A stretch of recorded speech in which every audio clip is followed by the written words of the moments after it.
What does not kill me makes me stronger. This quote is from Nietzsche's book Twilight of the Idols. And if you don't know him already, Nietzsche was a 19th century philosopher that believed in suffering as a means to growth. He often spoke of the importance of suffering as a process for self overcoming and becoming your greatest self. And in this modern age, even though he was a 19th century philosopher, many people struggle to stay consistent with their own goals after seeing a lack in results. And this leads to burnout, leads to depression, addiction, and just a lack of overall meaning in your life. And I've been there before. You might even be at this point in life where the struggle just seems like too much for you to bear. And you might even be justifying clicking off this video. But I just want to tell you right now that these setbacks and these failures are just going to continue to stack up if you don't change your mindset now. And I want to talk about two different ways that you can find meaning through struggle and make suffering easier to endure almost. Every life has unique struggles and unique ways of responding to struggles because everybody has different experiences. It's just what makes life beautiful, right? What makes humanity beautiful. Because you're solely responsible for your own actions and your own future. This is how you can make your struggles bearable, right? Because you can control your internal state. You can control what you perceive in your own life, and that's gonna change your reality. It's gonna change everything, like just the way you see life, right? And it can even help you survive the most toughest of catastrophes like the Holocaust, right? So there was a psychiatrist named Viktor Frankl, right? In his book Man's Search for Meaning, he was able to survive the Holocaust because he had this sort of future idea which gave him meaning, like seeing his loved one again, seeing his wife again, whom he didn't even know was alive at that time. He could almost hear her voice as he was in those camps. And he also he also wanted to write these scientific manuscripts, right? And he knew that once he escaped the Holocaust, he saw an ending to it. He saw a future. He would be teaching students on the Holocaust and his own journey. We can put this in our own lives, right? Where we're seeing obstacles in our life, right? We're seeing a lot of boring stuff that other people don't want to do. And the way I like to picture it is seeing myself, right, in 5 years from now, teaching this to other people, my journey, right?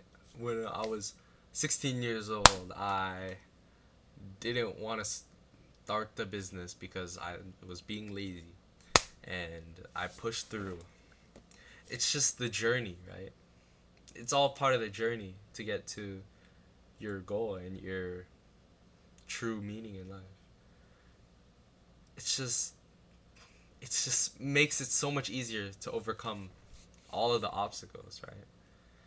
Just whenever you come across these hardships, just think about how your purpose relates to it. Because no matter how big the task is, your inner desire will find a way to surpass your limits. Because if purpose helped Jewish survivors survive through years of camps, years of hardship, years of labor and suffering and slavery, it can serve you in your everyday task too. And another belief you should take up is delayed gratification. Because, as I said earlier, you have to do the boring work. And you have to do that difficult work for your greater purpose, right? Think about the future. And I personally did this through like a sort of memoir, right? Of what people would think of me. I don't know if that's how you use the word memoir. It's just I wrote down what people would think of me if I died in this very moment, right? And if I died with no regrets, so I had two situations. One, if I died right now, and if I died completing my greater purpose in life. So, what I put, just give me a second, it's really dark in here, I didn't turn on the lights. He was a nice person. He was a nice guy. He was kind-hearted. But he didn't really make an impact on my life because he was kind of predictable and he was kind of mediocre in a way. It's kind of mediocre, and no, I didn't mean anything by that, but yeah, he was a kind person. He was a positive guy, right? But yeah, is that really want? Is that really how you want to live your life? Write that down in your own notebook if you want. Is that really how you want to live your life? Being unknown, being insignificant in your own life, knowing that you died, making no impact on this world. Because as a man or as a woman, if you're anybody in this world, you have a purpose to serve for this world. No matter what it is, it can change, it can reform itself, it can seem false, it can change a lot, but there will always be some purpose for you. And it just pisses me off just looking at it, reading it. Like when I don't want to do work, I just go back into this tiny notebook, I keep it in my pocket, and I'm like, what am I doing, right? What am I doing? I would just much rather be even hated for following my passions. Hated, right? Because if you're hated, at least you made an impact on somebody's life. That's just how I see it. Maybe that's evil, but like anything but being nice and predictable, nice and mediocre, nice and insignificant. Because if you decide to be complacent, if you decide, say, you're running a business, I'll just do twice the amount of cold calls tomorrow. That's fine. Yeah, that's fine. If you really think that's fine, go with it. Because your future self will pay the price. And your family and friends will pay the price if you don't do it right now. Your bank account will pay the price. Because there is a tax on being ignorant.